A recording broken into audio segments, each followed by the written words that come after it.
Well, Yeah, your hair looks amazing. I'm a connoisseur of the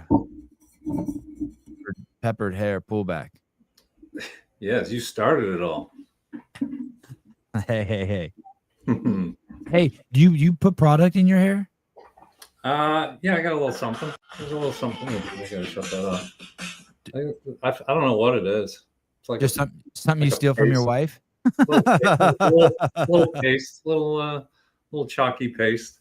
I go back and forth. You're not going to like my other method. My other method is don't wash it and it stays back, or wash it and put product in it. So you're saying let it get oily? Yeah, I mean that. But the only problem is Greg's wife told me my hair smells like cat piss if I don't wash it. If you don't wash it, I could see that. That's tough. I've smelled that before. That's I've smelled that before on a nice little hug. yeah. You really on me? No, I'm kidding. Oh darn! Oh, I was like, holy shit! A second. I'm kidding. A second diagnosis. Good morning. Good morning. How are you? Good. I know who you are. But let me do a quick peppering of questions to get you up to speed for people who don't know who you are. Hi, Caleb. Morning. There's Caleb. Hey, buddy. Hey, buddy. Dude, Caleb, I was looking at YouTube comments this morning. People are starting to really like you. You really turned the corner. Yeah, I'm really working on it. I used to be just a lazy sack of nothing. Yeah, you've turned the corner from what the fuck does this guy offer to wow, he's really funny. You're welcome for my service. Sean Rockett, MD, he's orthopedic. Don't worry, you don't have to remember that word. I'm going to ask him what that is. Orthopedic surgeon, orthopedic dentist, orthopedic. What is there a second word? Orthopedic surgery. Yes. Orthopedic surgery. Is there another single word so you don't have to use two words? Orthopedist. Orthopedist. Orthopod sounds like a four-legged animal. Orthopod. Yeah, I was going to say it sounds like some sort of insect. His newest contribution of many to the CrossFit space is Sean Rockett, MD. Where does it hurt? We talked about this last time. You want to tell us about the book that is available at Rogue? Yeah, sure. It's a virtual experience with a lot of videos in it of some surgeries and some patient commentaries about what they felt like if they had a biceps tear, where was the pain, some testimonials after surgery about like 6 weeks after surgery, how do people feel? 3 months after surgery, how do they feel? If they had a knee replacement. And it's basically, it's the table of contents are where does it hurt? So the pictures are, I have pain here, read that chapter. I have pain over here, read that chapter. So you don't have to read a whole thing on shoulder pain to figure out what you have. And it's sort of a informative, very basic level, just big sweeping body part, trying to help people figure out what they have and to go get help if they need it.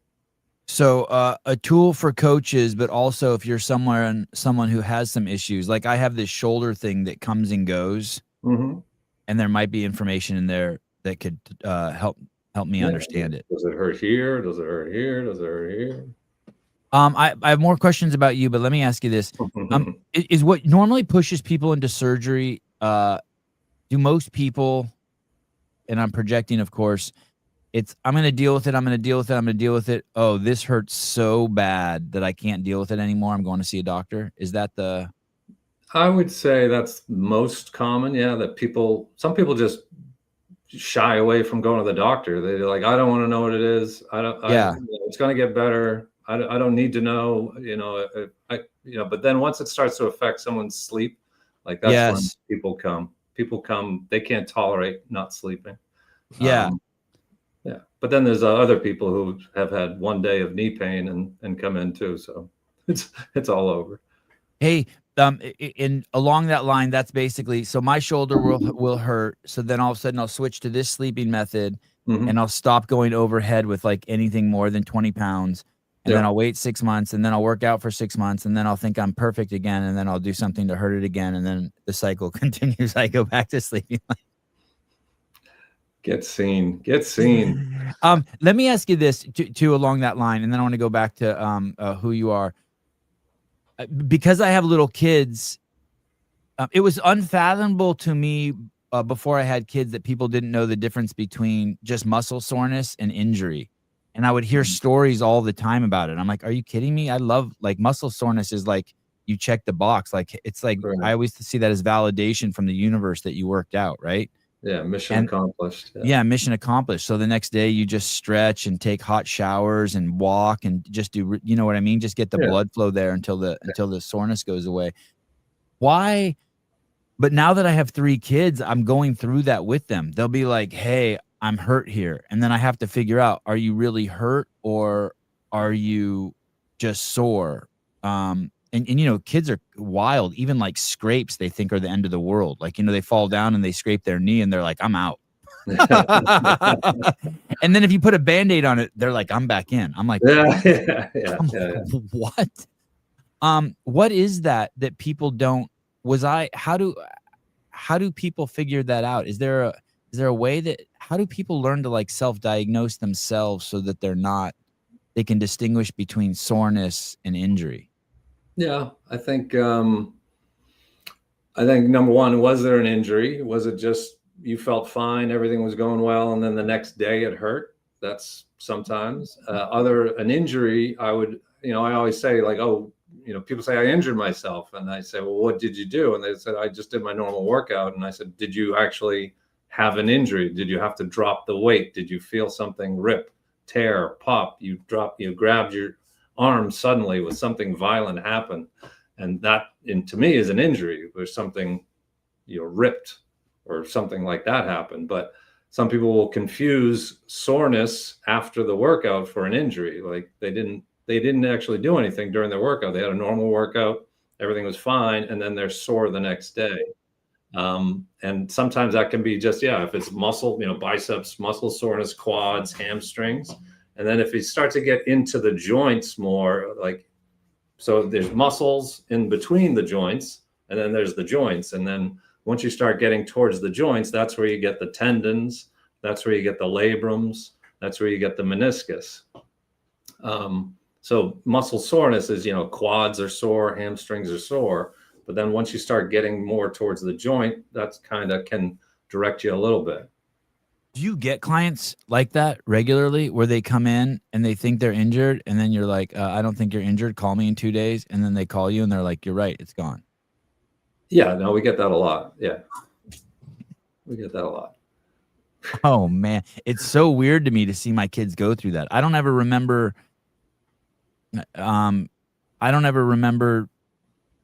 having that explained to me. You just knew that if you didn't do bench press for a long time and then you did a hardcore bench press session, your tits were going to hurt. Or if you didn't squat for a long time and you pushed your squatting, going up and down stairs was going to hurt.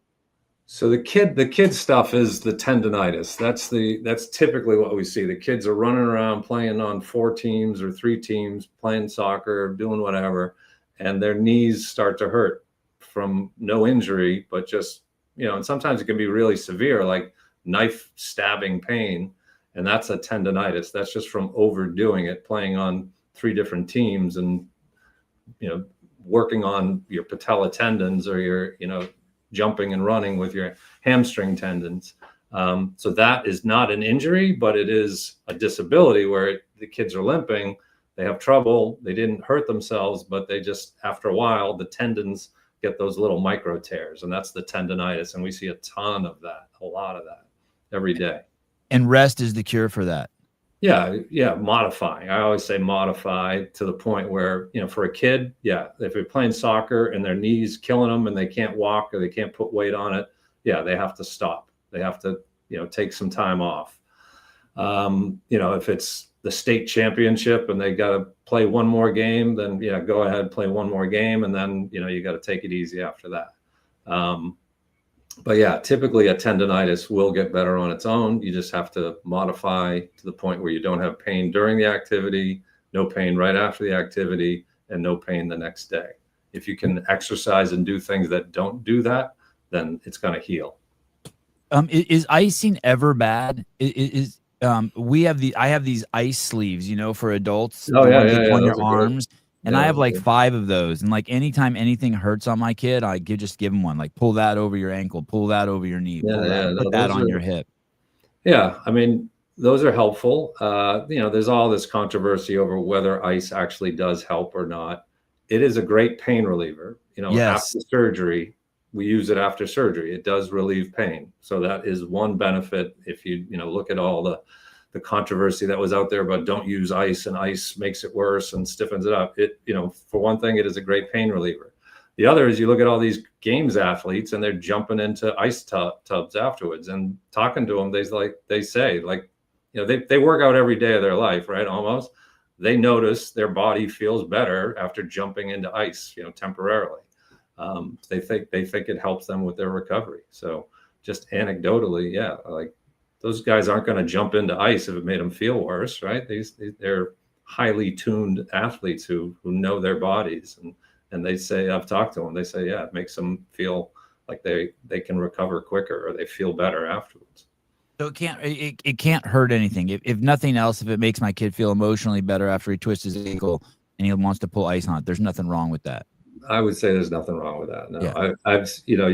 Don't put it on the skin for more than 20 minutes. Obviously, always try not to put it directly on the skin. I've seen some very stoic patients come in with frostbite. Wow. They kept ice. I looked at their skin. I was like, what is that, like a fungus or a rash? And then I started figuring it out. I go, wait a minute, were you icing? And this one Russian lady was like, yes, it was. I go, how long did you have it on for? She goes, an hour and a half. Wow. Go, didn't it start to hurt? She goes, yes, but I thought that's what it was supposed to do. That's what's cool about those sleeves. They warm up pretty quick. Yeah, your body warms them up. Yeah. That is true. What you're saying. I learned that unfortunately later than I wish I would have. There's times I've hurt my back where I can't even move or get out of bed, and you ice it and it numbs it so much that then you can get out of bed and start doing some mild movements. And then next thing you know, by the time it warms up again, you at least have like 5% of your mobility back so you can go pee. And you didn't take any drugs or anything, but it just numbed the shit out of it. I had that. Here's a little tip for people with back spasms. I had it, like I sneezed one day, like 10 years ago, and couldn't get out of bed. I got one of those big wraps, like the lumbar wrap, and literally just like wrapped it around so I could literally just turn to get out of bed to go to the bathroom. So anybody ever has spasms, those things they're a little plastic, and there's a nice little cinch Velcro to it. It really helps. Our freezer, our freezer has nothing in it but ice packs. That we even got the hip one. It's crazy. Bags of peas do nicely too. Bags of broccoli, those do a good job too. They kind of form around it. How long have you been an orthopod? Since 1999. So yeah, wow. 26 years. Wow. And so if you've been that since 1999, you started. I got the salt and pepper here. That means you actually started the journey to become one in probably 91. Yeah, 93 was med school. Yeah, after that. Yeah. And where did you go to school? Harvard undergrad, Tufts Medical, and Tufts University residency, New England Medical Center, the floating hospital, New England Baptist. Well, what's the floating hospital? Floating hospital was the first children's hospital in Boston. It was on a boat. They used to go around the islands on a boat to take care of kids. And you worked on that boat? Well, no, it became a hospital, but originally in 18 or maybe even 16 or 1700, I think, I forget the date, but it was a boat. Yeah. Oh shit! Is that boat still around, like a museum or anything? I don't think so. No, I think it's gone. Yeah, there it is. Wow. Yeah, I used to walk past that picture every day. And so it's kept that nickname, kind of, the floating hospital? Yeah. Wow. Shayna Medeiros, I met Dr. Sean in the campgrounds in Madison after Justin's bike wreck. Great human, missed the campground. Wish I would have flown to you for my knee replacement. Still struggling almost a year later. Oh, bummer. Hi, Shayna. Yeah, she had great nachos and guac. I remember that dip. That was good. Yeah, I drank one of her concoctions once. It was amazing. I don't remember the rest of the afternoon, but back spasms. Joshua Hicks, back spasms in EMS encoding. What's EMS? Emergency medical systems. Encoding for to an emergency room or code for bullshit call. Oh, that's just a guy sneezed. Yeah, Hicks. If you can't get out of bed to go to the bathroom, I don't know, and no one's around, you got to do something. I in my early years, I'd gotten a bottle of like Flexerol, and every time I hurt my back, I would just take 2 Flexerol and open a bottle of wine until I could get out of bed. And then eventually, as I got older, I switched to ice packs. That'll loosen it up. Yeah, that'll loosen things up. Jeez, dude. But it was important to move. I had no choice, Caleb. I had to move. It's a muscle relaxer. Yeah. Yeah. Alcohol is a muscle relaxant. Yeah. It's a nuclear concoction for you. And then I would lose my temper if someone tried to take a sip of my bottle of wine. It was like someone taking my medication. Like, what do you mean? I need the whole bottle. What? Don't touch that. This isn't.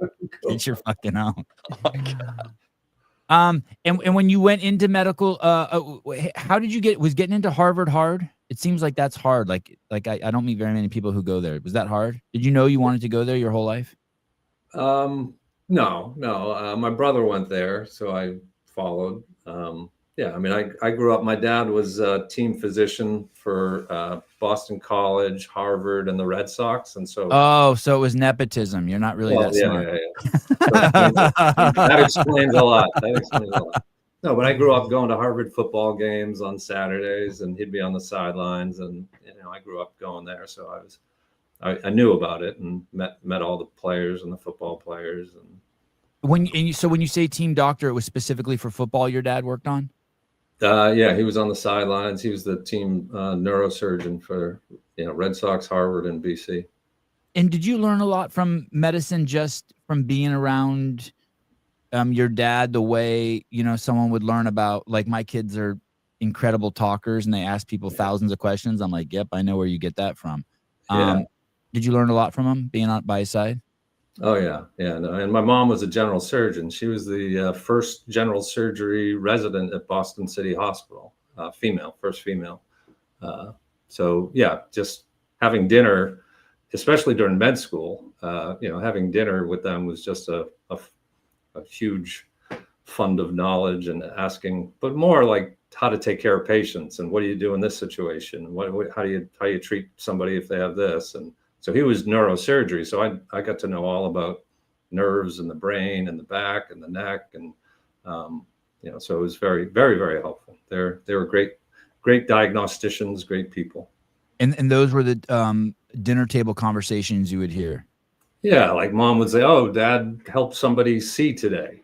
There was a tumor on a guy's, he was 16 years old. He had a little cyst growing on his optic nerve. He woke up blind, and dad went in and took out the cyst, and the kid could see. So hearing these stories growing up are pretty impactful and pretty profound. And, you got thinking early on, like, oh, wow, maybe I could do something like that. What did you say your mom was the first female of general surgery? She was the first female surgical resident at Boston City Hospital back in 1957. She was the first president of the Massachusetts Medical Society, also. First female president of the. Yeah, at that time, she must have been breaking a lot of. It was like everything she did. It was probably like the first female, right? Was she the first female at her medical school? No, there were a couple others. Like, if you look at medical school nowadays, it's 50-50 and almost, and I think even some places, 60-40 female male. And then, yeah, there were, I think, two or three females in medical school with her. Yeah. I didn't learn these things till I was maybe in the last 10 years. But when my mom came up, my mom was an attorney. And when she came up the ranks, now I'll ask her, were there any other females? And she'll be like, no, I was the first female to graduate from my law school, or I was the first female attorney to be hired by the county. Yeah. It's kind of crazy. And then I would say, oh, that's why you weren't around for me when I was a little boy. No, I don't say that. I don't say that to her. That explains That's a lot. why you gave me that chain and that key. And I'm still scared of the dark. Yeah, wild. And then why did you pick your focus to be on, and I looked up Why did you pick your focus to be on fractures, arthritis, sports injuries, and other traumas using both surgical and non-surgical methods? So I would say right now I'm a sports medicine joint replacement doctor. Those are the things that I do the most of. I just love sports. I got injured a couple times and, just saw, how the doctor could help and help you get back to doing what you want to do. And what a great, existence that is when you can get somebody back to their sport. I'm not good with life and death and cancer and tumors. I'm not that person. There are other people out there who are really good at that. And I'm not good at dealing with end of life and stuff like that. During med school, you start sort of seeing a lot of it comes down to almost personality. Like you see the people who are in that field and you're like, I kind of, can see myself, hanging out with these people. Like it's kind of like you're drawn towards that personality of that field. Do you guys have like a personality test? Like, is that like because the military, you have a personality test and you end up getting like kind of picked and like directed towards certain jobs. And then every career field has like a personality and you can tell. Yeah. Same in med school, or like, is that not a thing? No, we don't do personality tests. We have interviews during residency. You interview with people, but and then when we do rotations, you're there for a rotation, and so you can see what the med students can see, what these doctors are like, and so that you're on audition when you go in there as a medical student. Yeah, but there's not a specific personality test. No. Sorry, Sean. Caleb. Question for you now. Are you telling me that all the dudes in your little pod took a personality test and now they have to deal with detonating explosives? We all have a very similar personality. Like that's crazy, dude. That's funny. Yeah. Wow. Is it retarded? Suicidal? What's the diagnosis that you guys have? There's like a little bit of autism. There's like a very like mechanical brain, like. And then it's like autism and engineering combined. That's like what it is.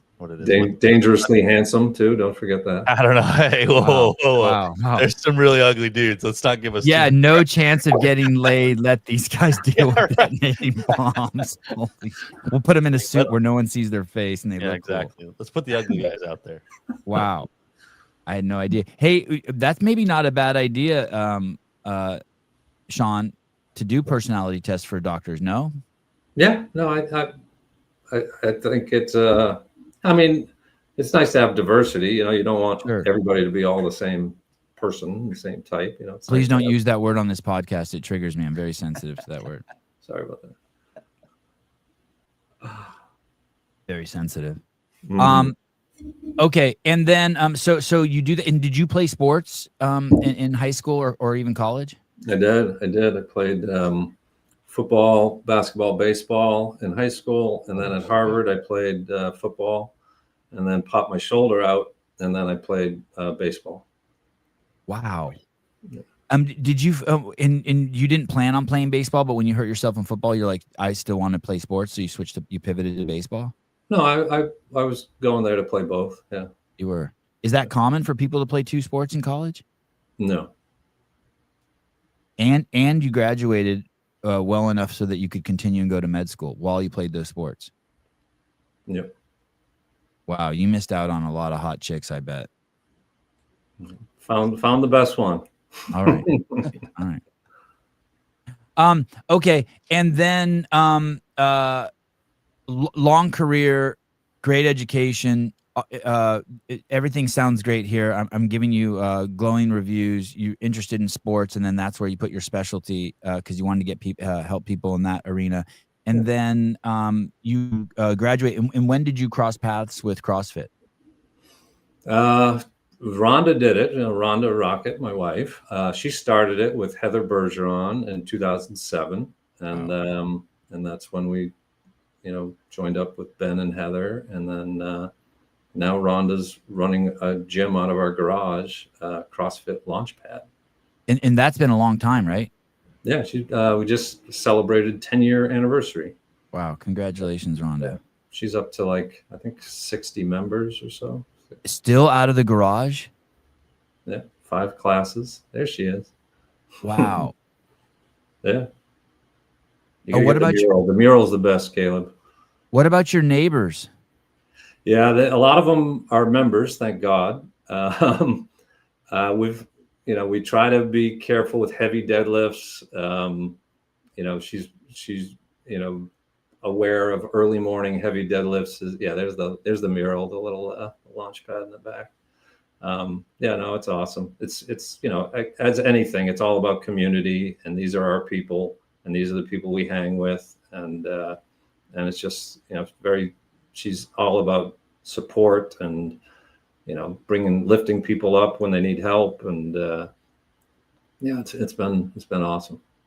What bathroom do they use? Yeah, that's the kids when the kids were living at home, they're like, what in the hell? Can't we get a porta potty or something? Like, people would just come walk in the house. There's a bathroom off the kitchen right in the house. So that's funny that's your first question. Oh man. Yeah.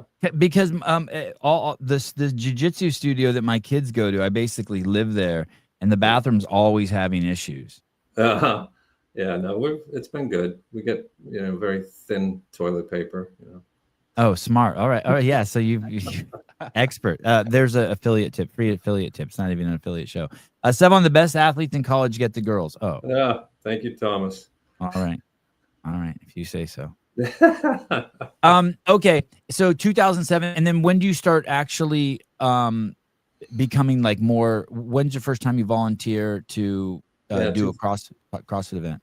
2011, one of my friends dislocated his shoulder at the regionals, and I realized bumping this up and getting a sports med doc at the games would be good, and reached out to Justin Berg and asked him if he wanted somebody, and met up with Mike Ray and Owen Valouche and Kelly Baker and all those guys, and Hicks and Vicky Garrett, all these great people on the med team. Slab.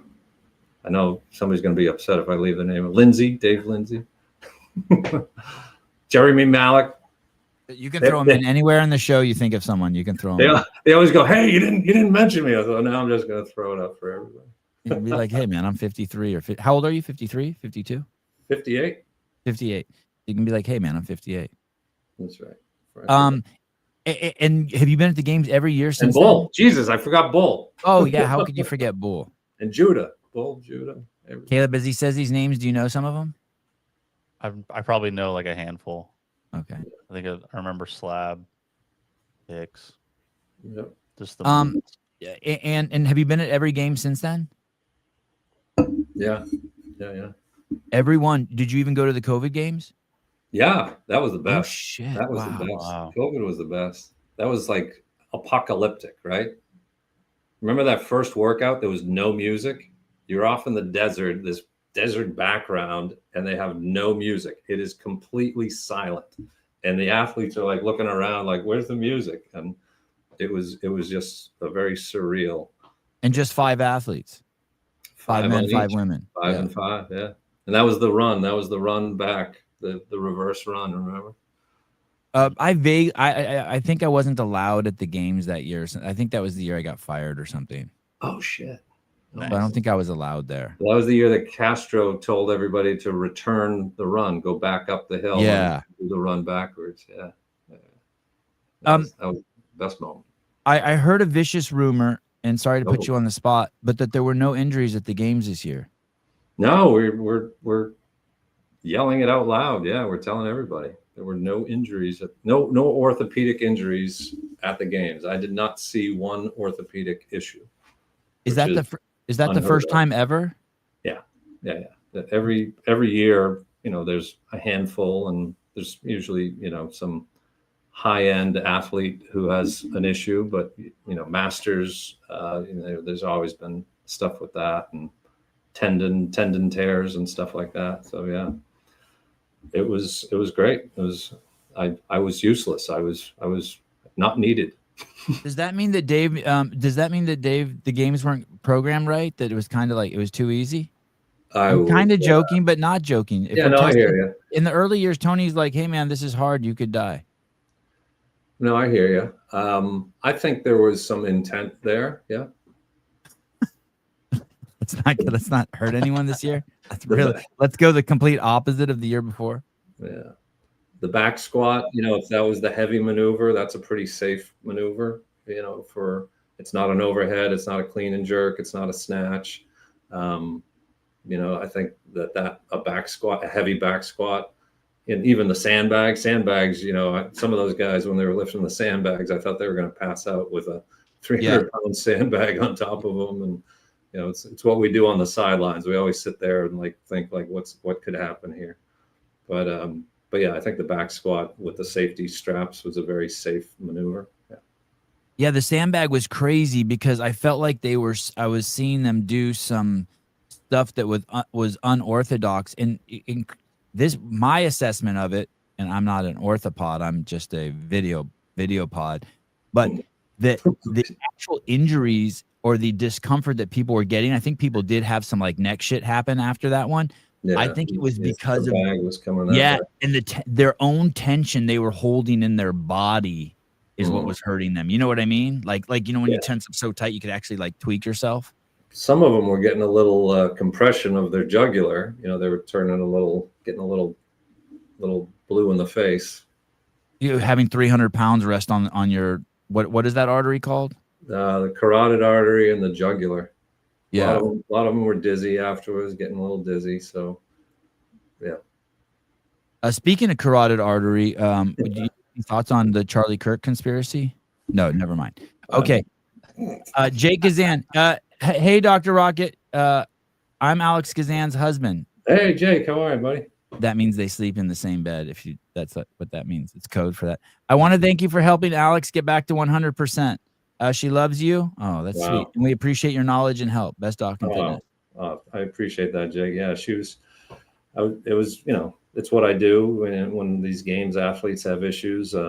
It's tough to, just talking to somebody on the phone is helpful sometimes, and guiding without, I can't give medical treatment over the phone. So that's, but just, imparting wisdom and knowledge and trying to direct traffic, can be helpful.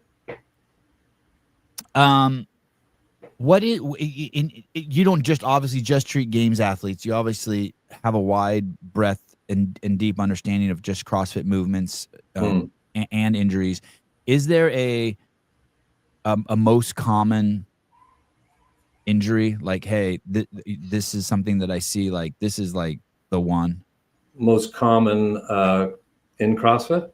Yeah, not the games, but just in general from CrossFitters.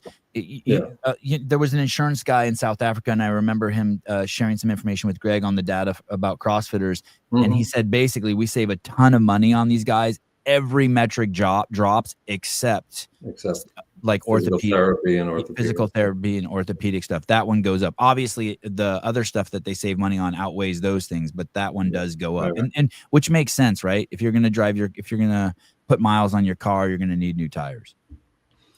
Yeah, I always say the most common thing I see with CrossFitters is overuse. So overdoing it, that tendonitis thing where they just keep pushing through this mild irritating pain. And it's typically the biceps tendon inflammation in the biceps tendon right in there, radius.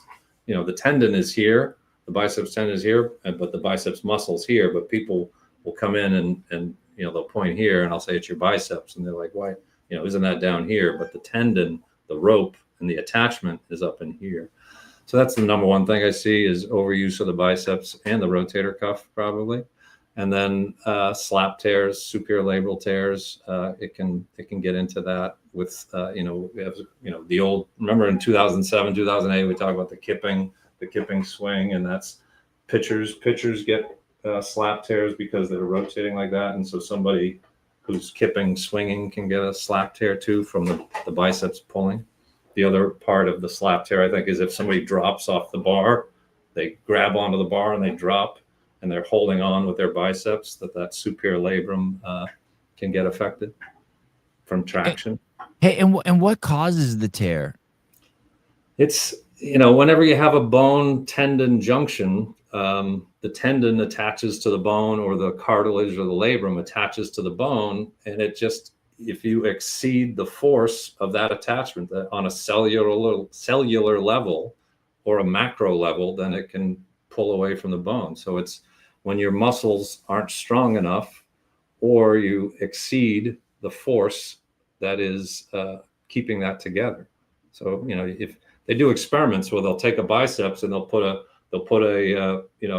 device that mechanically just pulls it apart, and you'll see the force of disconnection, what the number of newtons that it takes to pull a biceps off a bone, or to pull a rotator cuff off a bone. With like cadavers, they do that? Yeah. Oh yeah. No, with you, like they bring a human in.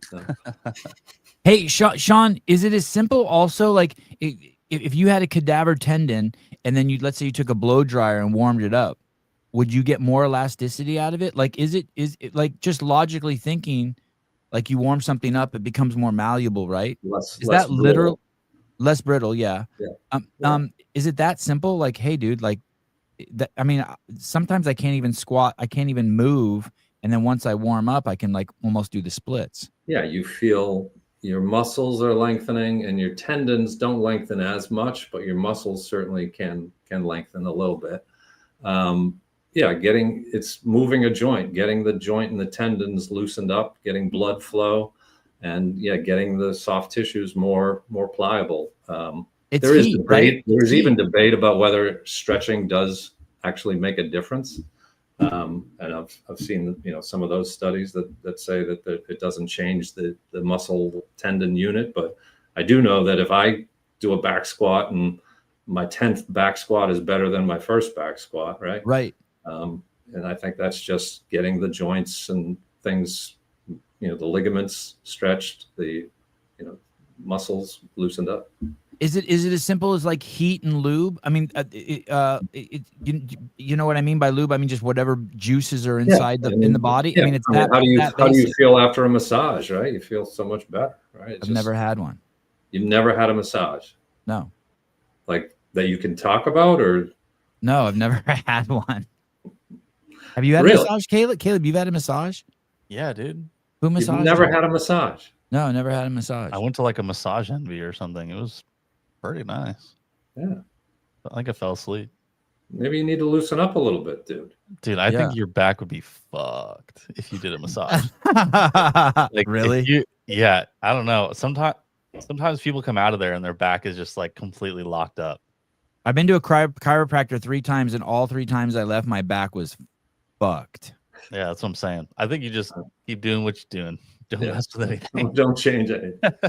For me, it's just always heat. It's like, hey, put on a shirt, put on long johns, put on another pair of pants, put on a sweatshirt, and just warm up. And as soon as I have my first bead of sweat, I'm like, there's like a direct connection to like, okay, I feel like I'm 17 again. Maybe I've lost a little bit of speed, but I'm like, I can articulate everywhere that I feel like I need to. Some of it is, you know, the joint fluid. There's fluid there's a knee, you know, there's fluid in the knee. And actually when you move and bend the knee, the joint fluid starts to circulate. And it's like, you know, WD-40, it feels, you know, better lubed up. And that's motion helps circulate some of that synovial fluid.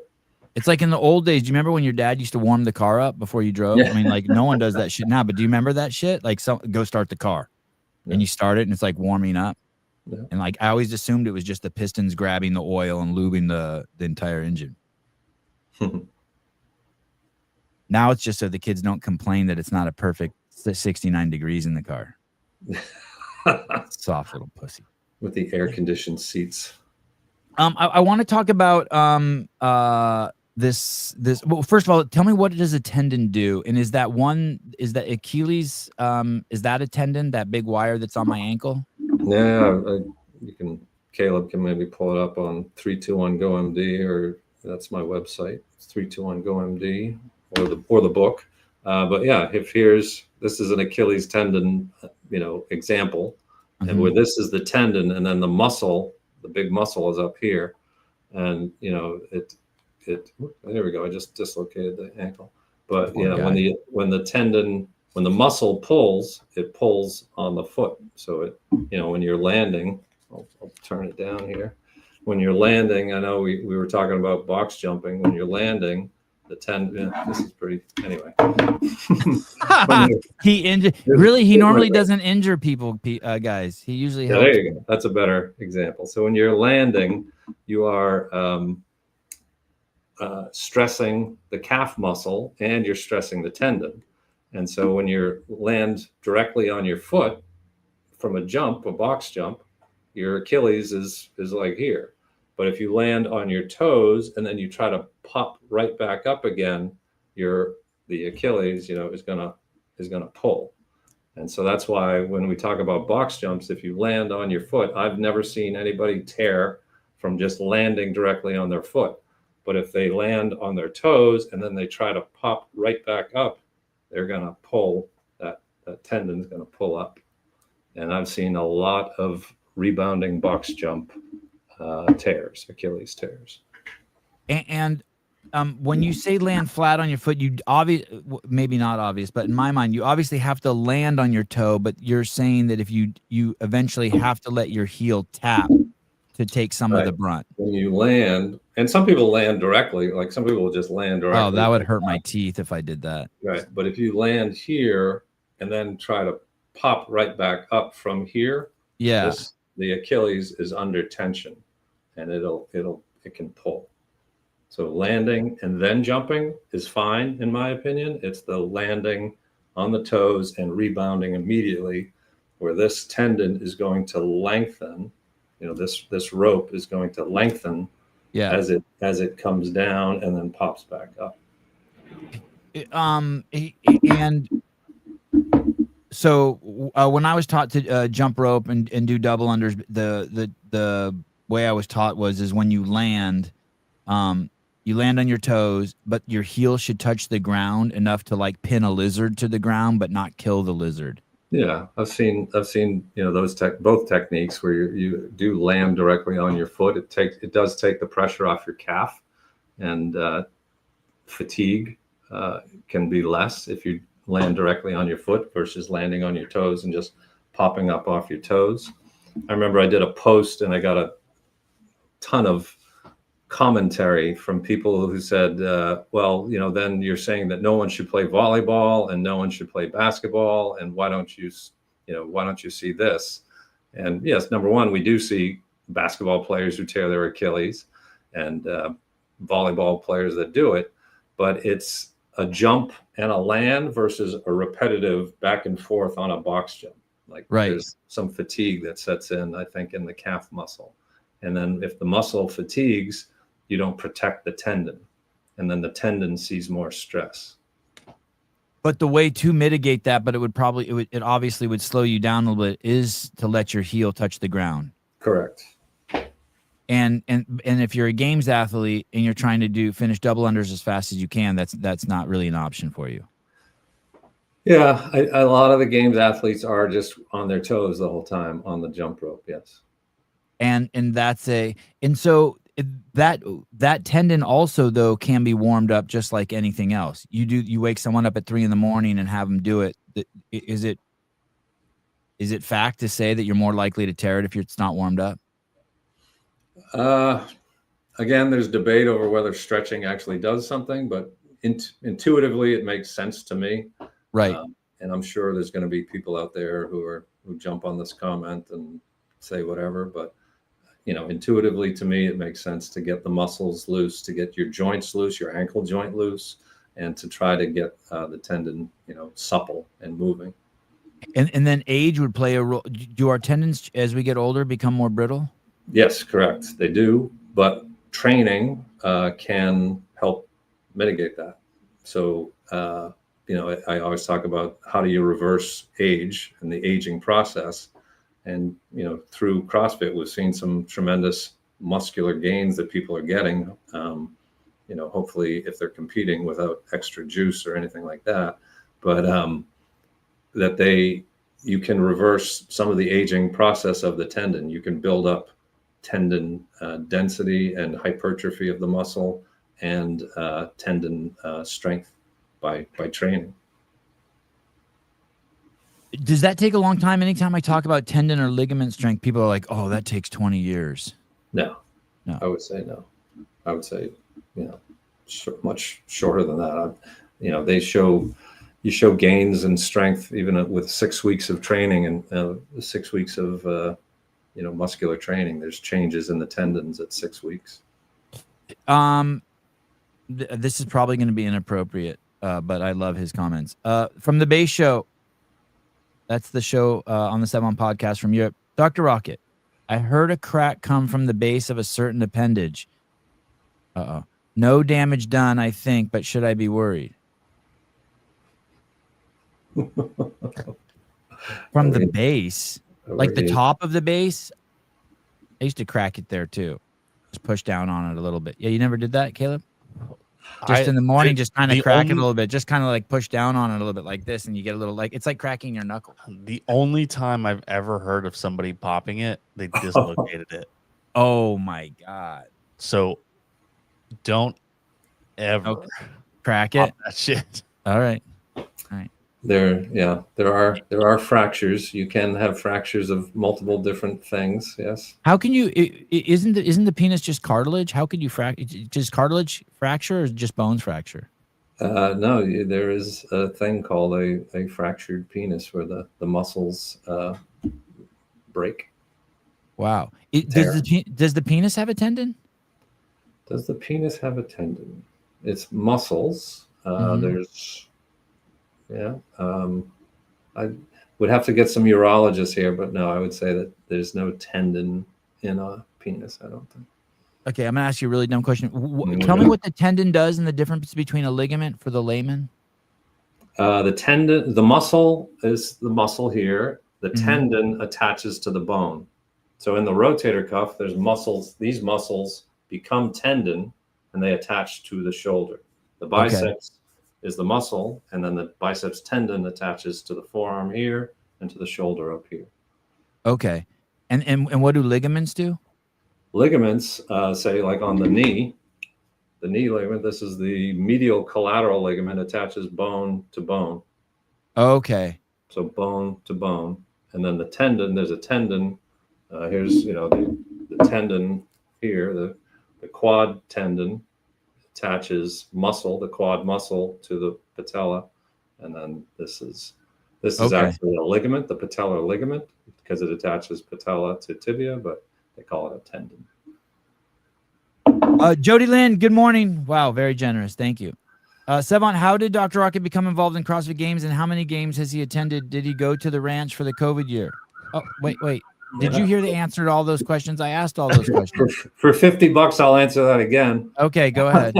Please, go ahead. Yes. I'll ask you one by one. How did you become involved in the CrossFit Games? My friend got hurt. I asked Justin Berg. I've been there since 2012. And then, yes, I did go to COVID for the ranch. Yeah, he'd been to all the games. His wife opened a gym or started training with Ben Bergeron in 2007. She opened her own gym in 2010. She's also a physician, and they have 60 members at their gym now. And he's always been heavily involved with the games, and there were no injuries this year, no orthopedic injuries. No tendons in the penis. Oh, okay. Erectile tissue and supported by ligaments, the suspensory ligament. Good. I feel better. Let me ask you this question. And I've talked to you about this before when it happened. On the outside of the big toe, there's something attached to that bone there. I don't know if it's a ligament or a tendon. Yeah, like if here's your toe, like here. There's a ligament here on the side of the toe, like if that was the toe. And I don't know if you remember, but my son broke that bone. That tendon got pulled, and instead of is it a tendon or a ligament? The ligament pulled a piece of bone off. Yeah. Yeah. And then I think the same thing happened to my nephew, and I sent you the picture too. So sometimes ligaments are stronger than the bone, and they actually just rip the bone off. Yes, very common in a young person that the bones are not as strong as the ligaments. Correct. So they just rip off a piece of the bone. Correct. Yeah. That can happen with like an ACL. The ACL actually can pull a piece of bone off versus getting torn in the middle of the, like here is an ACL, and the ACL itself can pull part of the tibia off versus rupturing it in the middle of the tendon of the ligament. God, that's crazy. That's crazy. Get with the programming. Are we talking about turf toe? Oh, what's turf toe? Turf toe is here's the big toe, and usually right at this junction there's a plate, a plantar plate at the bottom of it. It's a tendon or a ligamentous structure on the bottom of it, and the foot, usually if it gets drilled, the toe gets drilled in, it hyper extends usually, and it disrupts that ligament on the bottom of the joint of the foot. And that's common enough that it gets its own nickname? Yeah, it's a very devastating injury. I think Jeff Burrows has it right now. I think he's had surgery on it, recovered from it. But yeah, it's devastating for somebody who runs and pushes off. It's also devastating for my fantasy league. Yeah, sorry about that. Is that that's a quarterback? I've heard that name, Burrows. Yeah, Joe Burrows. Yeah, Joe Burrows. Yeah. Let me guess, Cincinnati Bengals? Yeah, you're right. Is that true? Yeah, pretty sure it's the Bengals. Yeah. Wow, I'm amazing. Oh, Joe Burrow. Joe Burrow. Yeah, that's it. Yeah, he's the Cincinnati Bengals. Look at you paying attention and shit. Wow. Yeah. Oh, and Purdy's the 49ers quarterback. He has it too.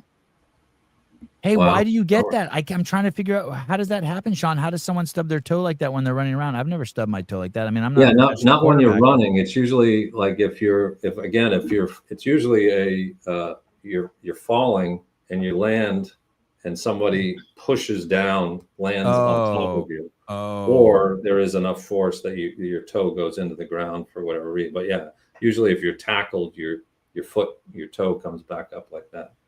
I was thinking it's like the drunk guy's injury in the middle of the night who's stumbling to the bathroom and kicks a door or the corner of a wall or some shit like that. That could happen. If you drilled it in, your toe could come up. Yeah.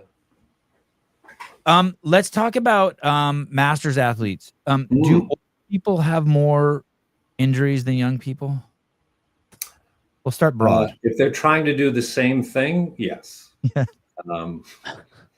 Usually they are more significant or more severe. Younger people again have better hydration, meaning their tissues are more, there's more water in their tissues, so they do have a little more elasticity. As we get older, the natural tendency is for our tissues to dry out. The meniscus, this meniscus in a young person is much more supple. That's the knee. And as you age, the thing can tear. Sometimes people say it tears. They don't even know how. They just tore it, like getting up out of a chair, twisting at a dance or at a wedding. Whereas a young person's never going to, have a meniscal tear just dancing at a wedding.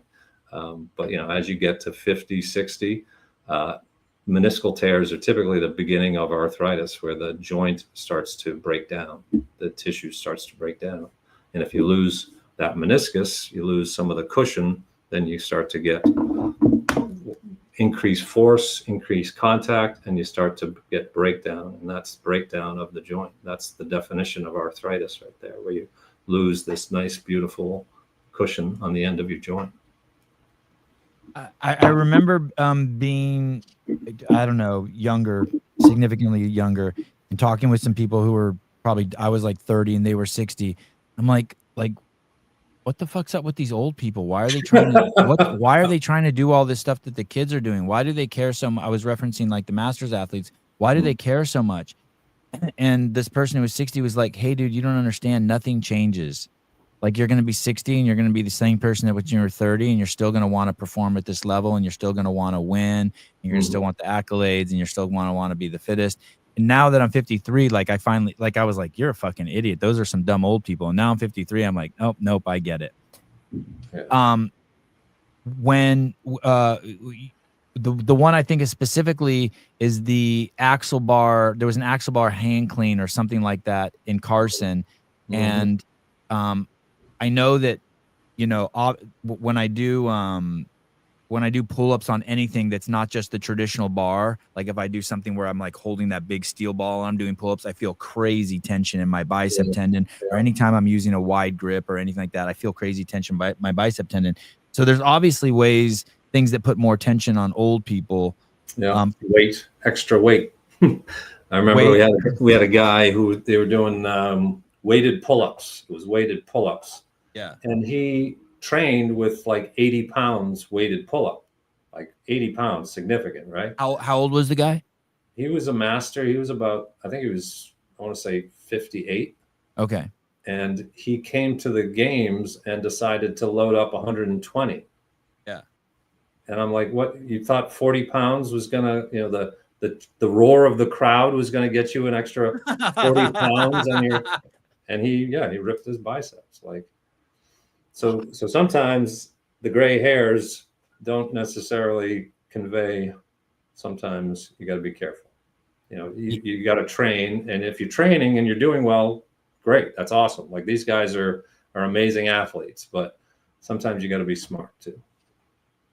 And then, so in the programming, I know you're a surgeon and not a programmer, but in the programming, in your opinion, between me and you think that there should be thoughtfulness around that? In one hand, you're trying to find the fittest, and if you don't put certain demands on them, they'll be like, hey, fuck you, we can do that stuff. But on the other hand, like the axle bar, like, I don't think we've ever seen the axle bars hand cleans ever since that thing at the games, which I think is smart, like hand clean, because we proved that was proven.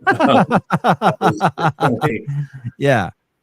So what they were doing was, with the axle bar, they were doing a mixed grip, and they were curling because they couldn't do the regular. So they were curling, and so when they were curling, they were doing biceps things. So, and it was heavy too. But yeah, that was crazy heavy. It was like 155-pound hand clean, and this is back in 2011 or 12. I mean, it was heavy. I even want to say 185, maybe 155. Yeah, maybe it was 185, and it was in the final. It was the final. It was in the finals. It was the last event of the day, if I recall. Yeah. But yeah, now, if you're at the games and you're programming for the games, you gotta push the envelope, and that's the nuance. That's the, where do you go with this? Like, how do you, and that's the risk. These people that come to the games, they know this is a risk, and they're athletes, and it's part of the sport to find the fittest. Like, you can't find the fittest if you don't test them. But I think we've learned a lot over the years, and seen what has worked and what hasn't, and I leave it to Dave and Boz and those guys, drill those events, tremendously. The number of reps that they have, regional type or games type of athletes, doing those. Dave does these, you've seen the videos where he's got people in there all the time doing these things, and so he's seeing what, he's approaching infinity. Like, at what point do you push them too hard? And that's the art behind it, and it's definitely an art to program. And I think what we're also realizing is that the masters athletes, those workouts have to be tested at that level also. Absolutely. If not more, because of the not only maybe more injuries, but it is more significant if you're injured at 50 or 60 or 70 than if you're 20. Yeah, it depends what you're talking about. But yeah, I hear what you're saying. But yeah, when you test, to all testers and programmers out there, I would say start with something that people say, oh, that was boring and easy, and then work your way up. Don't say, okay, let's go with 300-pound, biceps curls here. If I had an event, no one was injured, and it was to crown the fittest, I'd be disappointed. You can put me on record as that. You know what's crazy is ever since the passing of the drowning incident at the games, Lazar, people now send me all the time deaths in other sports, and it's like 2 a day. Like, when I go into my DMs, yeah, they had 2 this past weekend at 2 different Ironman. They had 2. Wow. Yeah, at 2 different events. I know at first I was like, oh, people keep sending me the same one. And I'm like, oh no, this is 2 different events.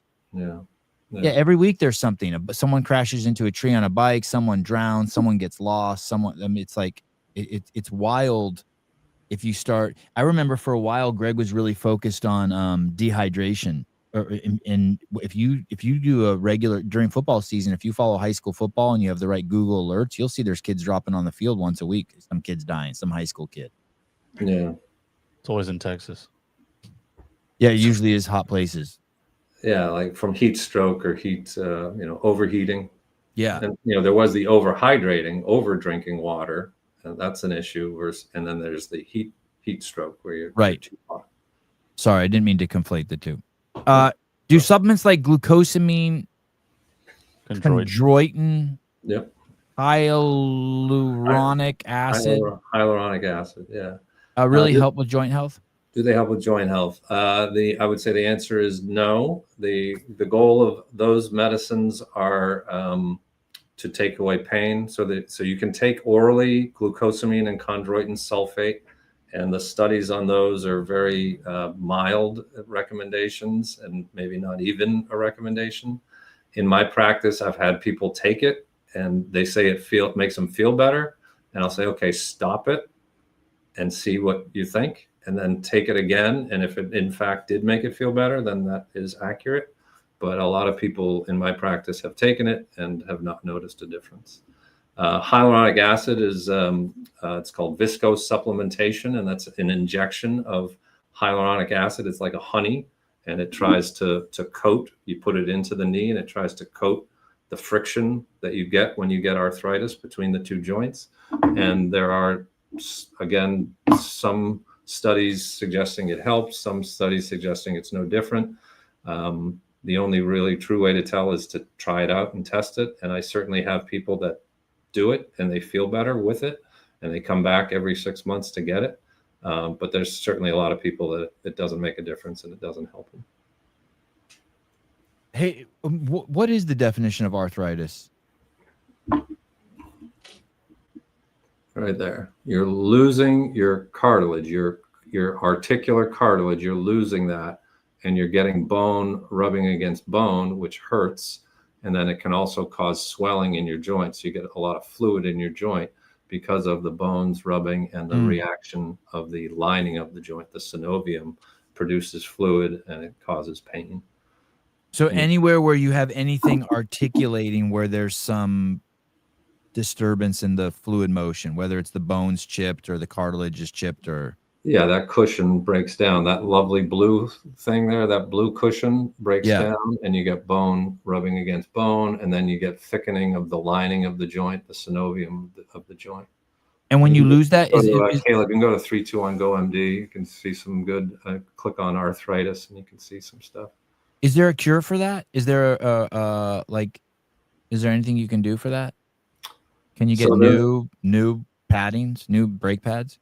Yeah, no, there is no cure for arthritis in the year 2025.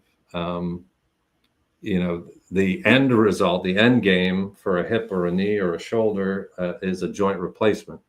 The real future, in my opinion, is how to prevent this from breaking down in the first place. What chemicals or genes can you stop to prevent the breakdown of that in the first place? There you go.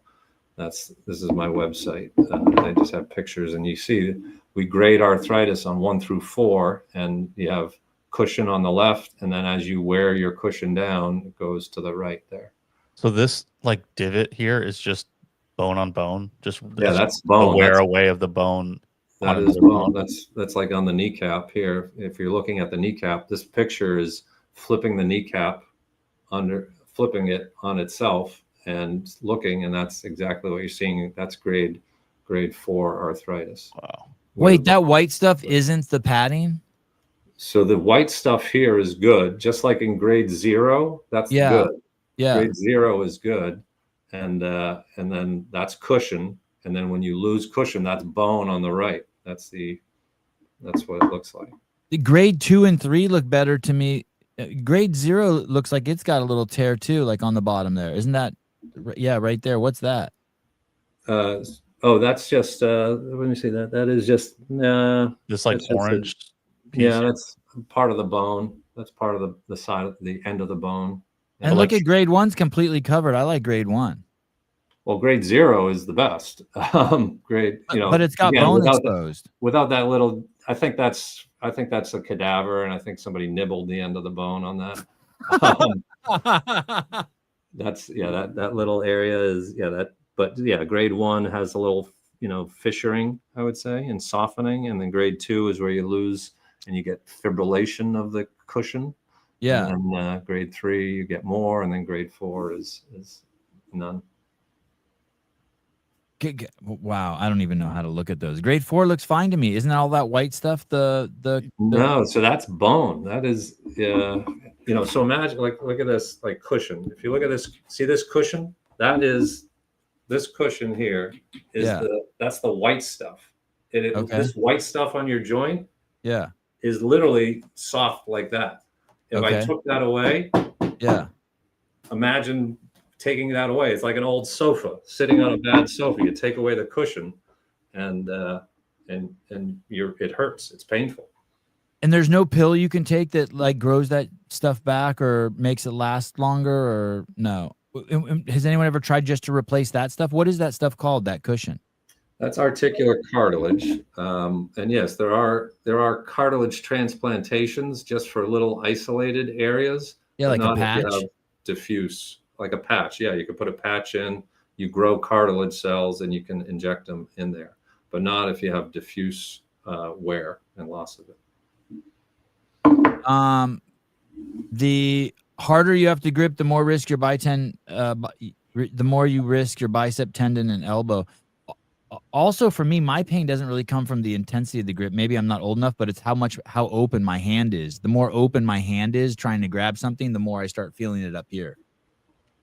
The more open your hand is? Like if I'm using a fat grip, or I have one of those steel balls where I do pull-ups on and I hold the outside of it, like that thing, if you're not warmed up for that thing will just snap your whatever these wires are in here will just snap. You're old like me. You got to really warm up. You know what I'm talking about? Like those big steel balls. Yep. You do By the way, I'm not joking. Anyone who has one of those or is thinking about doing a pull-up on one of those, I had someone over the other day who was 34 years old yesterday at the house, who's very, very, very strong. And they grabbed it and they started to hang from it. And they were like, holy shit. And I go, what? They go, they felt like that thing was going to just snap. To feel it. Yeah. Yeah. How come when someone's Achilles tendon pops, they never, one, it never seems painful. And two, they always think that someone kicked them or hit them. Like they start looking around like 100% of the stories. They look back at their ankle. Yeah. They feel like a baseball bat hit them or somebody kicked them. It's just like a snap. And there's not a lot of nerve endings in the Achilles itself, so it's not that painful. But yeah, people, depends on the person. Some people will definitely be on the ground writhing. Others will just they'll feel something dramatic happen. Yeah. That must be a horrible, I always think about that, a psychological trip, because all of a sudden your ankle is doing this. Yeah, it's weird. Like they lose like the push off. They don't know, like their walk and their foot is dropping. They can't push off against it. Sean, what if you didn't do anything? If you had an Achilles rupture and you didn't do surgery? Yeah, like what happens? What does the body eventually find a workaround? Yeah, there's other tendons in there that can pick up the slack, but you certainly are, you can't run or jump as well as you used to. But some people can have a chronic rupture, then they can function, but certainly there's a deficit with that. And is there a window when you tear it for how quickly you need to have the repair? Ideally, studies show within, within 3 weeks is reasonable, 2 weeks even better, and 1 week even better.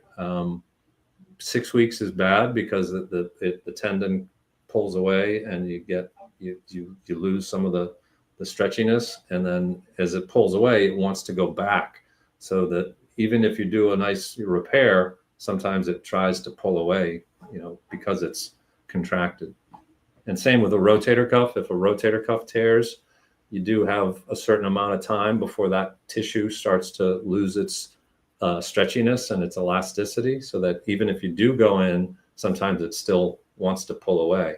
So there are studies showing even within 6 weeks that the tendons or the muscles can change. even with 6 weeks of a rotator cuff tear. So same thing with a biceps that pulls down. You want to get in there, ideally within 6 weeks.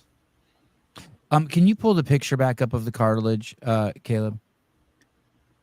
Thomas, you say it's frustrating listening to Sevon not understand the difference between cartilage and bone in these photos. I want to tell you something. My patience with you is so incredible. You should learn to have a little bit with me, because it's not my understanding, you fucking moron who don't have the fucking basic capacity to use the English language. It's my observational skills, you fucking idiot. It's not understanding.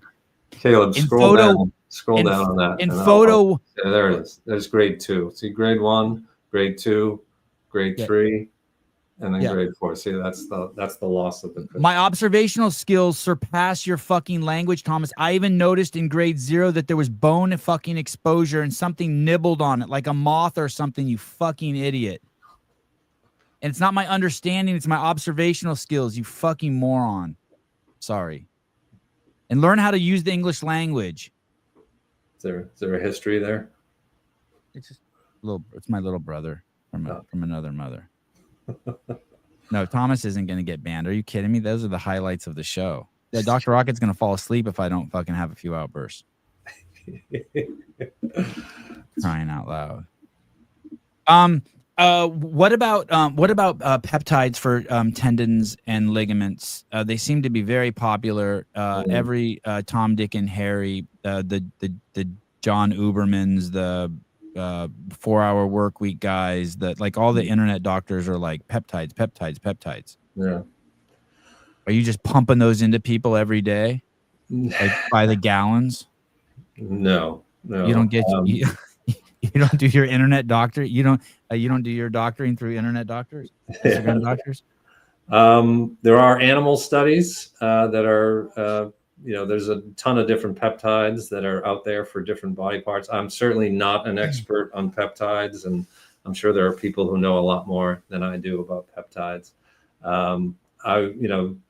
Looking on the internet and doing, literature searches, I haven't seen human studies. I know there was a human study that got shut down or didn't publish its results. The concern with peptides is that it can accelerate growth of things. And that's the biggest concern is, in my opinion, is if you're increasing growth, that sometimes you can get, if you're shutting off signals to stop growth, and that you can get issues with cancer potentially. I'm not saying you will get cancer, but I just, as a scientist, as a doctor and a scientist, you want to see randomized controlled studies, double-blinded randomized controlled studies with, showing something has a benefit versus not benefit. And also it seems like your bigger concern is not whether it works or not, but making sure it doesn't have a cascading effect somewhere else. Like, hey, I'm going to take all these steroids and get good on you, but like, oh shit, all of a sudden I had a tumor and I quadrupled its size. Shrunk my testicles, right? Oh, that sucks. Yeah, like the safety profile of a drug. Any doctor who's going to prescribe something, you want to know about what's the safety profile.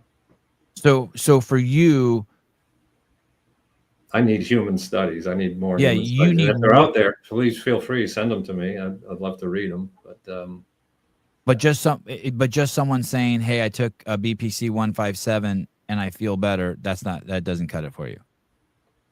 Yeah, that would be an anecdotal response. Like I did a line of cocaine. If I felt great, next thing you know, you're prescribing cocaine to everyone. Yeah, fuck, it makes sense. Isn't that what they do with Adderall? Yeah, well, not all. He doesn't. Yeah, Sean Rockett's a special doctor. He actually cares about his patients. He actually cares about his patients. That should be your line. I stand out from the other doctors. I actually care. Oh. When you see these people out there who go after CrossFit, there's a pretty big one right now. A lady's just like conflating all these ideas and aspects of what CrossFit are, and she's just slamming it. Clicks. It's clicks. Yeah. Do you do you start answering it in your head, or are you like, I'm too busy? I got does it fire up anything in you? Do you get triggered by those? You're like, oh man, should I explain to her what CrossFit is and she's missing the point? Yeah, I mean, I know that these social media people get a bump whenever they talk about CrossFit is dangerous. They're like, I had it on my thing. I think I had 800,000 views on a post that I did with Souza, and it was why CrossFit is safer than running. And so it turned into a war zone. Well, yeah, the runners going ape shit, the CrossFitters defending it, and then the people who think CrossFit is dangerous. So it was a storm. And so you had this, and it just like a rally call, come fight here. Yeah, it was like, if you have an opinion, anybody who has an opinion about this, come lay your comments down. And it went wild. But if you look at other social influencers, or not even influencers, but just people on Instagram, anytime they talk and say CrossFit's dangerous, they get a bump, and it's all about clicks for them. And I think I even did reply to it. And but yeah, I don't go back and forth. I'll never go back and forth on Instagram with somebody. I'll just say what's fact and what's not fact, and what the science shows. And even on that post, I had people saying, "Oh, show me the literature," and I was cutting and pasting, the literature on where these studies show that CrossFit has an injury rate of 0.3 per 1,000 hours of training, compared to running, which was I think it was 12 per 1,000. It has three injuries per 1,000 hours of training versus 12 per 1,000 hours of training with running. So. What's crazy too is no runner should ever be offended, because in the test to find the fittest, across the board, you have to pretty much be the best runner in the group. It's not like we're against running, but running's pretty easy to abuse. You know what I mean? Like once you get into it, you love it. You're not going to get a surgery. Your injury at running, your running injury is not going to be a surgery. It's going to be loss of fitness. You're going to have to stop and wait for your Achilles tendon to feel better. So that's downtime. That's losing hours of training.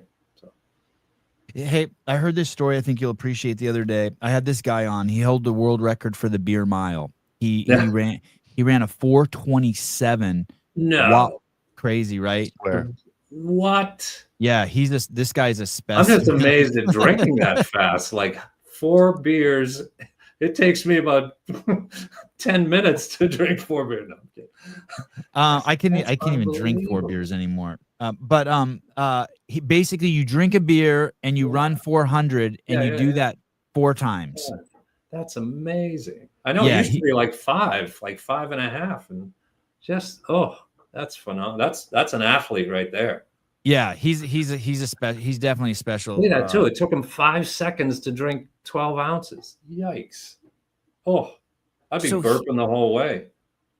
He shared this story with me that I thought it's one of the best things that I've heard on the show, where he said that when he was running track in high school, his track coach told him, hey, you're just going to run 9 months of the year, and then 3 months of the year, you're going to take off and you're going to join the swim team. And now now that he's older, he describes swimming as a great tool. Like if you're injured somewhere else, swimming's a great way something to do while other things are injured. And just as a recuperative or a way to keep in shape if you're injured. And I thought, wow, that's the best sales pitch I've ever heard for swimming. If you want to be an athlete, like, hey, learn to like swimming, or be a proficient swimmer, or be very comfortable in the water, just so you have something that if later on in your life you have a surgery and you're out for 6 months, at least you can get in the pool. You like that? That's why I always love baseball too. Like for 3-sport athletes, that baseball is a kind of a time of healing. Like there's not a lot. There's some sprints, and 0 to 90 feet, or 360 feet if you hit a dinger. But like there's some recuperative time there from your legs. If you're running and jumping, playing soccer and basketball, like baseball, you get a nice little spring break. Yeah. What about hamstring injuries? You can tear it in the muscle, or you can tear it off the pelvis. Here's the Here's a pelvis here. There's a hip. That's a hip replacement. And here's the hamstring comes and attaches to this ischium. It's called. There's 3 tendons that attach here to the ischium, and it can pull off the bone. So if you tear your hamstring and you have butt pain, like way up here, that could be a sign that is potentially surgical versus the hamstring way down here in the middle. Yeah. So I'll always ask them, if somebody says, I tore my hamstring, I say, where's your pain? And typically if they say in the middle, that's muscular versus up in the butt is the tendon. The reason to distinguish is some people can have, if you have that pulled off the bone, some people will have weakness and pain that persists with that. And so you reattach the hamstring tendon versus the muscle is usually going to heal on its own. And you'll be fine as long as you get it to heal. I was talking with Dave about this a month ago, and it was getting pretty heated about whether old people should be sprinting. That's another because that's pretty serious, right? Like debilitating if you tore it off the, what'd you call it, off the hip, off the bone. I mean, that might need surgery, but yeah, I mean, it's like anything. If you're 50, 60, so if you tear it off the muscle, that's the middle, but if you tear it right off the top, that's the ischium. We call it the sit bone or the ischium. Like anything, anybody can do anything. If you look at, there's a 103-year-old who's like got a sprinting world record at 103. So if you train it and you're used to it and you do it, that's great. But yeah, if a 60-year-old says, I'm going to go sprint, 40-yard dash, they might, rip something if they're not used to the sprint. So it's your tendons and your muscles get used to the, you accommodate, your tissues accommodate the explosiveness. So basically, if you're not running regularly and you're not proficient at running, don't think like you're just going to go to a CrossFit gym and they say, hey, do a 400-meter warm up and you're 55 years old and be like, hey, I'm going to stay in the front of the pack. Like, hey, be chill. Yeah, if you're not used to running, you got to get back into it easy. You're not going to sprint that 400 meters because you could pull something. That's my opinion. Old people can do everything as long as they build up to it. Look at Bill. Beautiful wisdom coming from Wolverine. True story. I've never had a Michelob. Oh, good. No, don't drink alcohol. Alcohol. So 1995. What about Nordic curls? I was taking my son to a PT the other day, former professional baseball player, and I asked him about Nordic curls, and he said he saw a study with 4 people who could do Nordic curls have like 40% less hamstring injuries or some shit like that. It was crazy. I'm fascinated by the move because Instagram keeps trying to sell me a Nordic curl machine like for 3 years. A Nordic curl machine, I love it. It's basically just something you put your ankles on. Yeah, no, that's a significant stress on the hammies and the glutes. That was good. You like, wow. Look at, is that with weight? He's weighted. Wow. Yeah, got a plate on him. Oof. And someone told me the crown jewel is a one-legged Nordic curl. Oh, Jesus. What the hell? What do you think about that movement? Do you like that movement? I would build up to that. Yeah. So you don't fall on or put on a helmet when you do it. It's just like the pistol, you gotta, a lot of people can't do a one-legged squat, you gotta build up to it. Yeah, Jeffrey, I agree. Bill's an outlier. Disregard anything Bill Grunler says. Even if Sean Rockett agrees with it. It's crazy. I mean, he claims he doesn't even dye his hair. That's just ridiculous. You can't believe anything he said. Jeff, here we go. Does Dr. Rockett have an opinion on the usefulness of nerve flossing or muscle flossing? What is that? That's that thing Josh Bridges used to do where he put the rubber band around his quad and it looked like it was going to explode. Nerve flossing is for a disc. It's where you, like, if you say you have a disc in your neck or in your back, you're actually moving your spinal cord to try to keep things mobile, to prevent them from getting scarred down or tightened. Yeah, I think it's reasonable. I've had people that do that it helps them. That makes me dizzy. Maybe a vertigo. Do you know what you know what I do at night when I sleep and I sleep on my back? I turn my head all the way to the right, and let it stretch until I can't stand the pain anymore. Oh. And then I do the other side. Yeah, you're a little stiffer on your left side. Oh, you notice that? Let's see. Yeah, go. All right, that was better. Oh, I heard something crack. You're fucked. You're falling apart. I let my ego get involved. Sean, is there anything that you would like to say to athletes of all ages, kids, young adults, kids, the elderly? Yeah, we could do it in sections. Go ahead. Kids don't play 4 teams in one season. Okay. You got to pick, and parents, you have to make them pick. Don't push them to four teams doing one activity, one sport. I would highly recommend kids do multiple sports. But seasonally, not all at once. Not all at once. Seasonally. Okay. Yeah. My kids are doing like 5 sports simultaneously, and they're always injured. Someone's always injured.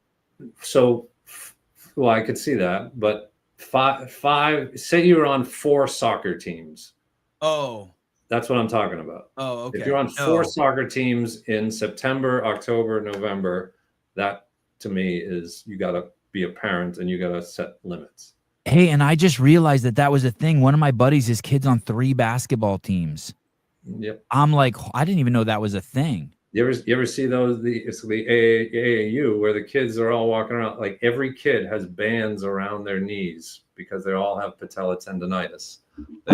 What's AAU?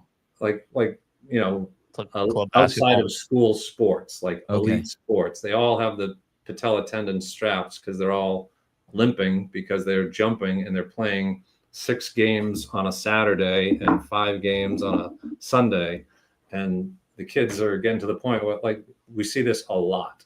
Kids are having trouble walking upstairs because they played so many games and back to back and back, weekend to weekend to weekend.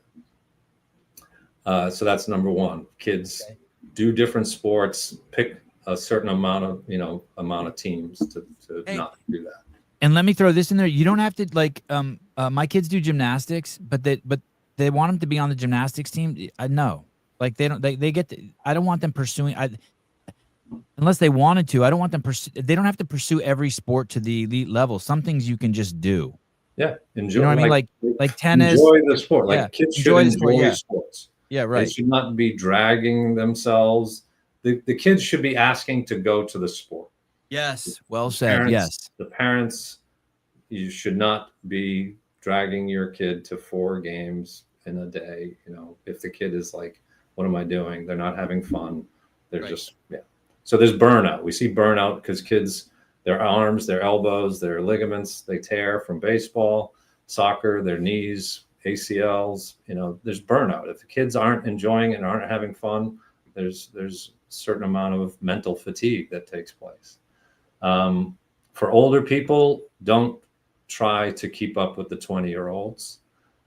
You are supposed to be more wise and just accept the fact that your numbers might be different than a 20-year-old's numbers, and police each other. If you guys are getting into a competition at 50 and 60, then things can happen, and you should not try to push each other to the point where you're going to hurt each other. Like, that's no fun. Your best friend in the gym, you say go up to 280 on this, and you just lost your best friend for 6 months because you just ripped something. You ever seen that video? It's like 2 fat guys in a parking lot, and I think they've been drinking, and they're like, 50 years old, and they're gonna race, and they go 3, 2, 1, go, and one guy just falls right on his face, and the other guy makes it like 6 steps. I mean, they're really fat guys, but you could tell they were probably athletes when they were young. But it's just gone. Like the last time they ran, their relationship with gravity was different. You know what I mean? Their center of balance was clearly different, and they their brains think they can do stuff they can't, and they just are you looking for that, Caleb? It's crazy. It's wild. Yeah, being injured or having an injured kid sucks. Oh yeah, it's miserable. And like you would rather kids are miserable. It's the worst visit for the doctor. The doctor's, sorry, you have to rest for 4 weeks, and the kid's crying, and it's miserable. Yeah. Injury will recalibrate. At least it did for me when my oldest kid, when the first injury we ever dealt with, made me realize like, hey, I don't care about outcome. All I care about is process. So even like yesterday, I took my kids to jiu-jitsu. One of them didn't want to go, and I took him anyway. And I'm like, hey, you don't have to do it. And he just hung out and coached the class, and he had a fucking blast. And he's like, hey, thanks for bringing me, and thanks for not making me do it. I'm like, yeah, you never have to do it. We just have to come. We have to just like, support the team, but like, you're good. Yeah. And it is interesting, Sean, there are, when you're around people who have goals for like their 8 or 9 or 10-year-old kids, it's trippy because it changes the whole mood versus parents like me who are just trying to keep my kid in. Like, I'm more interested in them, like you saying, enjoying the process, because goals are going to come up over the mountain anyway. Yeah. But there's some parents who have goals, and it changes the whole dynamic of everything. It's interesting. No. Anything else? Anything else you'd like to throw out there? What else? Well, yeah, we got the book out there. What's that? Where Does It Hurt? Feel free to go to Rogue Fitness. Yeah, I'm just enjoying it and having fun doing things and helping people get back. And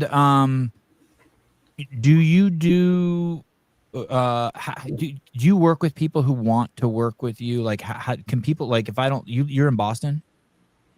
Yeah. I'm sorry. I'm in Boston.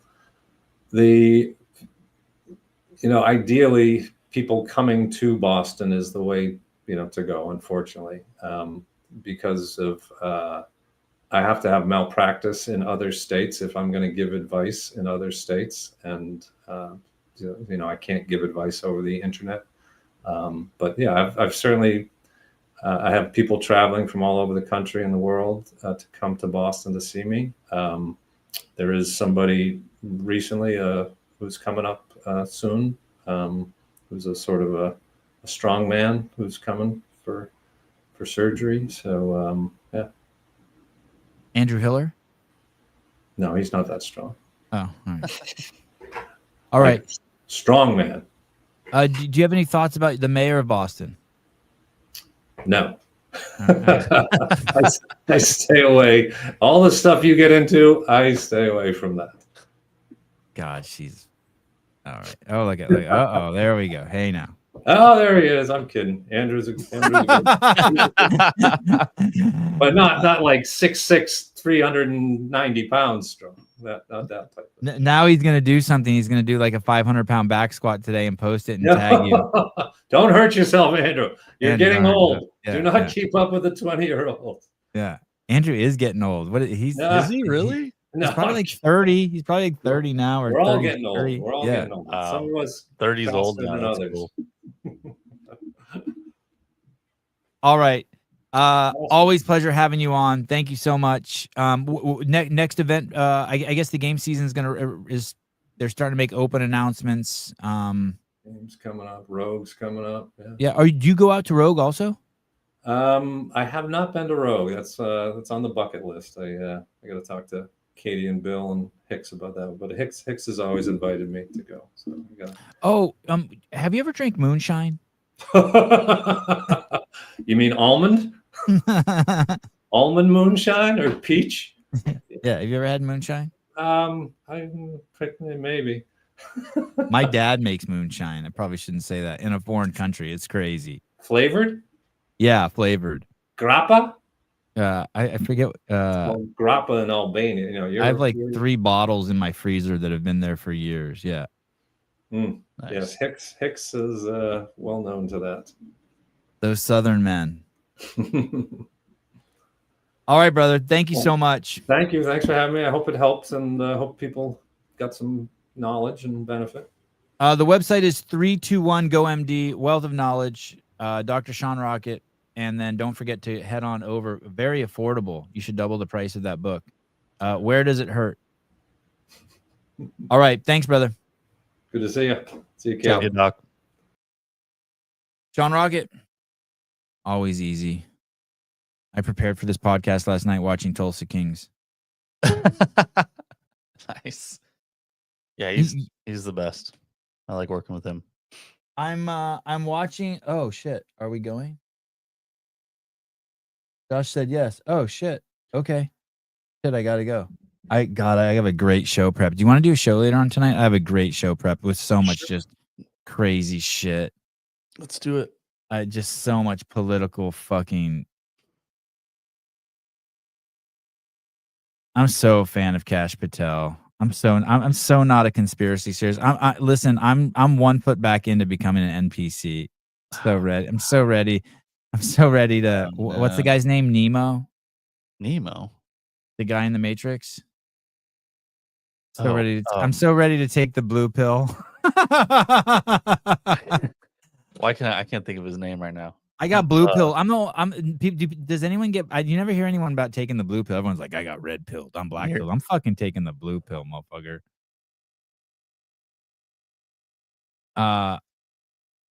Do you want to Neo? Fuck Neo. Yeah, Neo's put me back in the Matrix. Hey, do you want to see? Do you want me to post something negative? Do you want to see something about Palestinians or South Americans? Neither are flattering. Well, you'll get to see both eventually. Palestinians. Palestinians. Okay, this one's crazy. And then I gotta go. I gotta take the kids to skating. This one's crazy. Hey, so for those of you who don't know, there's the talk in the hood is that no one wants the Palestinians. 1.5 billion Arabs in the world, 54 Muslim countries, and no one wants the Palestinians. And it's crazy. I don't care what you say. I'm not rationalizing anything. It's crazy that no one has. If there's a genocide there, like when the Armenians and Jews were getting killed, there were people fucking trying to get those fucking people out. No, like Egypt, all Egypt has to do is pull the pin on the gate and all those people will fall into fucking Egypt. Right. And people will be like, I don't care. Like, I'm not arguing with anyone on whether they deserve the land or don't deserve the land. Just like if they don't want to die, there should be a place for people to run away. Sure. But the story is that no one wants the Palestinians. And if you look back at their history and how they were switched from a nationality to an ethnicity in 1964 by the Russians and all that, you start to figure out why. But listen to this fucking crazy story. This is in Denmark. This is crazy. Here we go.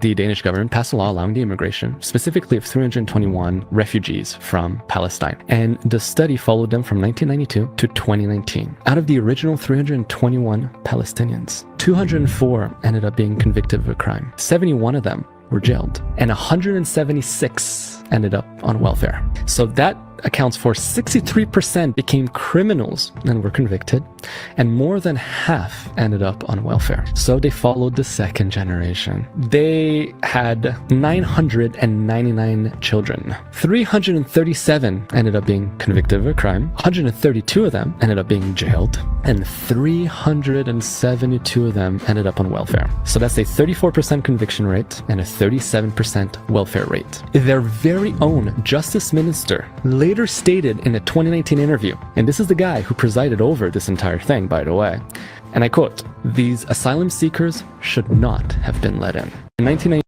Now listen, that has nothing to do with racism or anything like that. That's just people not being brought in and culturally adjusting. That would never. Look at Nigerians. Nigerians, it's like, look at what happens to Nigerians who come to the United States. Exact opposite. Hey man, there's different cultures, and if you let them in if you let people in and put them in a place that they haven't culturally adjusted, they'll go to shit. Now let's listen to the stupidest thing I've ever heard. I don't think they used a control in this study, Sevon. Hey, this guy really is from Europe. That really is that guy. Yeah, I think so too. He said he's from Great Britain, but the way that he texts does not match. Oh, interesting. His syntax is honky, American honky, but he presents as Euro homosexual. Interesting. Yeah. I don't know. It's tripping me out a little bit. All right. Love you guys. Peace on earth. Hopefully Caleb and I will be back today.